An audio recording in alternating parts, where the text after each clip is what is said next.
আসসালামু আলাইকুম। প্রিয় দর্শক, আপনাদের সকলকে আমন্ত্রণ জানাচ্ছি আমাদের কথা চ্যানেলে।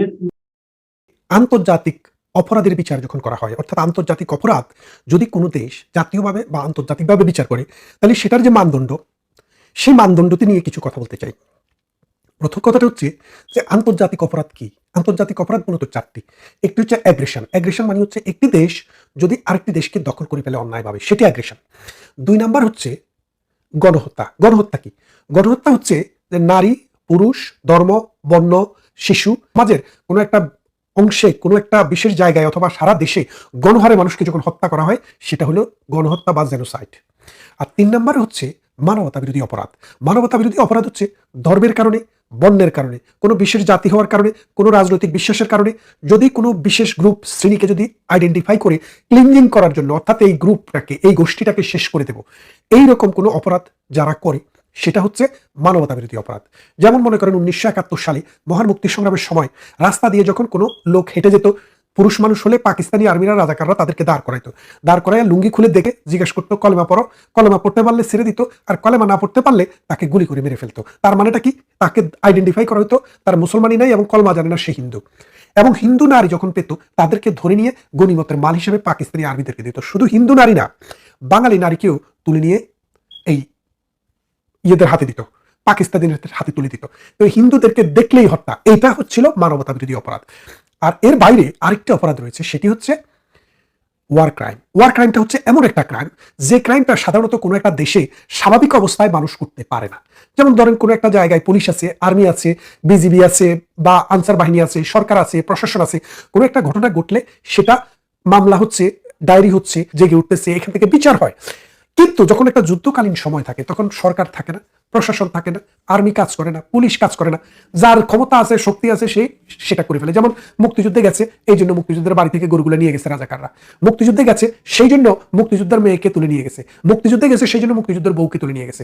অথবা মুক্তিযুদ্ধে গেছে একটা মানুষ, তাকে সেই জন্য তার জমি জামা দখল করে নিয়ে গেছে, তার ফ্যাক্টরি, মেল কারখানা নিয়ে গেছে, তার বাড়িতে আগুন লাগিয়ে দিয়েছে। এবং একটা হিন্দু মানুষ তাকে ধর্মান্তরিত করে মুসলমান করার জন্য প্রেশার করেছে। এটাকে বলে যুদ্ধ অপরাধ। এই যে চারটা অপরাধ বললাম, aggression, genocide, crime against humanity এবং যুদ্ধ অপরাধ, আন্তর্জাতিক অপরাধ বলা হয়। কেন আন্তর্জাতিক অপরাধ বলা হয়, এটার একটা ব্যাখ্যাও আছে। ব্যাখ্যা এবং এটার বিচার কে করবে, কারা করতে পারবে, এটা সম্পর্কেও আইকম্যান কেসে একটা বিখ্যাত একটা জাজমেন্ট আছে। সে আইকম্যান কেসটা ছিল এই 48 বা 49 সালের দিকে, 1948 বা 49 সালের দিকে। হিটলারের একজন সহযোগী ছিল, তার নাম ছিল আইকম্যান। এহুদি নিধনের সময় দ্বিতীয় বিশ্বযুদ্ধে এই আইকম্যান জড়িত ছিল, যার কারণে আইকম্যানকে ইসরায়েল খুঁজছে তাকে বিচার করার জন্য। তখন আইকম্যান কি করলো, চুরি করে পালিয়ে গেল আর্জেন্টিনা। আর্জেন্টিনা পালিয়ে যাওয়ার পরে তার চেহারা প্লাস্টিক সার্জারি করে তিনি চেঞ্জ করে ফেলছে, যার কারণে আমি আপনি আইকম্যান সেটা চিনতে পারবো না। কিন্তু ইসরায়েলের গোয়েন্দা বাহিনী ঠিকই আইকম্যানকে আইডেন্টিফাই করেছে, করে একটা হেলিকপ্টার নিয়ে জোর করে আর্জেন্টিনা থেকে ধরে নিয়ে এসছে তাকে ইসরায়েলে। ইসরায়েলিয়ানি যখন তার এই মানবতা বিরোধী অপরাধের বিচার, জেনোসাইডের বিচার, যখন যুদ্ধাপরাধের বিচার যখন শুরু করে, তখন এই আইকম্যানের পক্ষের আইনজীবী বলল যে আইকম্যানের বিচার করার এখতিয়ার ইসরায়েলের নাই। কেননা যখন অপরাধ সংগঠিত হয়, ইসরায়েল নামে কোনো রাষ্ট্রই ছিল না, এবং ইসরায়েল পরবর্তীতে মামলার মানে আইন করে পূর্বের বিচার ক্রিমিনাল লয়ে করা যাবে না, এরকম কথা বলা হয়েছিল। তখন ওই আইকম্যান জাজমেন্টে, আইকম্যান মামলায় সেখানে রুলিং হয়েছিল যে মানবতা বিরোধী অপরাধ, অ্যাগ্রেশন, ক্রাইম এগেইনস্ট হিউম্যানিটি অথবা ওয়ার ক্রাইম, এই বিচার করার জন্য কোনো জুরিসডিকশন ইস্যু নেই। জুরিসডিকশন বলতে অর্থাৎ এই দেশের জুরিসডিকশন আছে, ওই দেশের নাই, বিষয়টা এরকম না। যেই কোনো দেশ, যেই কোনো আন্তর্জাতিকভাবে অথবা জাতীয়ভাবে সে বিচার করতে পারবে। তো তাহলে বোঝেন এটা কত ব্রড। কিন্তু এখানে এই বিচারটি করতে গেলে আপনাকে দেখতে হবে যে এখানে বায়াসনেসের কোনো ইস্যু আছে কিনা। যদি বায়াসনেস ইস্যু থাকে, তাহলে কিন্তু এই আন্তর্জাতিক অপরাধ আদালত, এই আন্তর্জাতিক অপরাধের বিচার তখন কিন্তু প্রশ্নের সম্মুখীন, এবং সেটা আন্তর্জাতিকভাবে গ্রহণযোগ্য হবে না।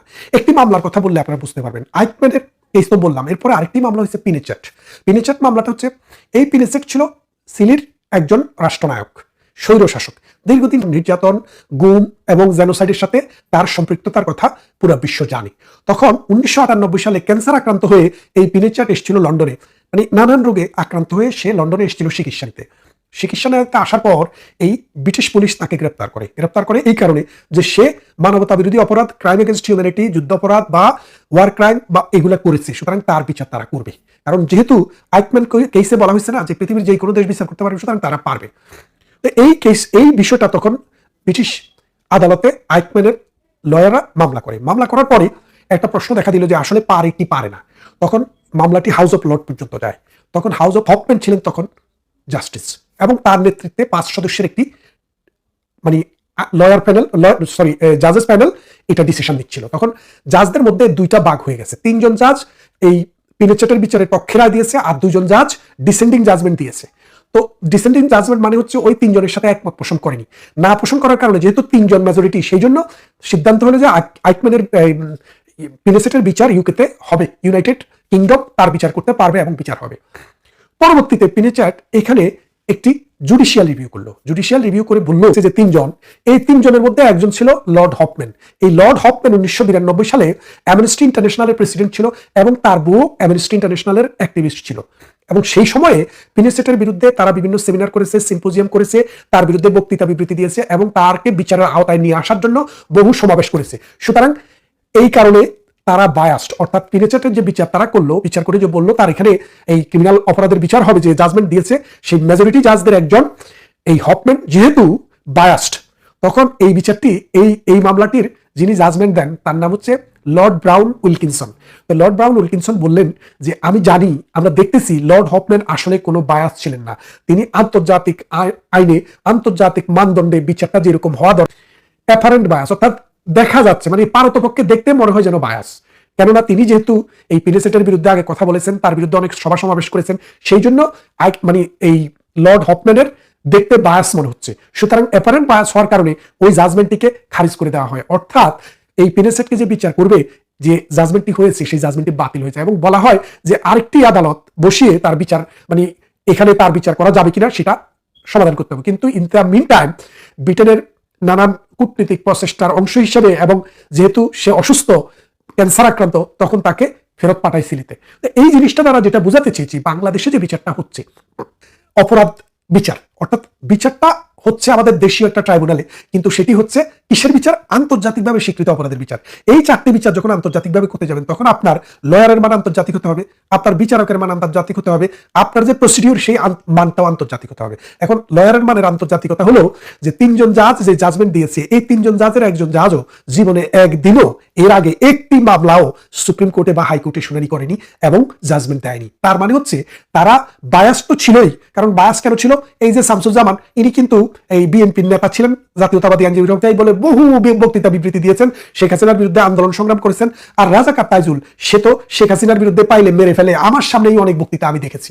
তো সুতরাং সেই জন্য বলছি, টপ টু বটম একটা বায়াস কোর্টের মাধ্যমে আন্তর্জাতিক অপরাধের বিচার হয়েছে, যেটা এই স্কোপের মধ্যেই পড়ে না। কারণ 2024 সালে বাংলাদেশে যে অ্যাট্রোসিটি হয়েছে সরকারের মধ্যে এবং আন্দোলনকারীদের মধ্যে, যে দাওয়া পাল্টা দেওয়া, গুলি, বন্দুক, অগ্নি সংযোগ হয়েছে, এটা রাষ্ট্রের দায়িত্ব ছিল যে যারা অপরাধ করে, যারা মানুষের জান এবং মালের উপরে আঘাত করে, তাদেরকে দমন করা, মানে দুষ্টের দমন সৃষ্টের লালন, এই দুষ্টদেরকে দমন করা।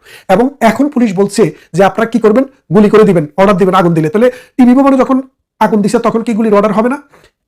সেই জন্য বলছি যে এই বিচারটি হয়েছে মাত্র একটা মানে প্লড একটা বিচার, কি বলবো, এরকম বিচার পৃথিবীতে কখনো হয় নাই। এবং আগস্ট মাসে এই বিচারের ট্রায়ালটি, অ্যাকচুয়াল ট্রায়ালটি আগস্টে শুরু হয়, শেষ হয়ে গেছে 4 মাসে।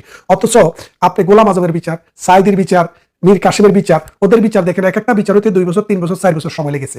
কারণ কি? কারণ হচ্ছে আন্তর্জাতিক মানদণ্ডটাকে রক্ষা করার চেষ্টা করা হয়েছে কম বেশ, কিন্তু এখন এখানে কোনো রাগ ডাক নেই। 1971 সালে যারা পরাজিত বিচার করছে, এটাই স্বাভাবিক, এরকমই হওয়ার কথা।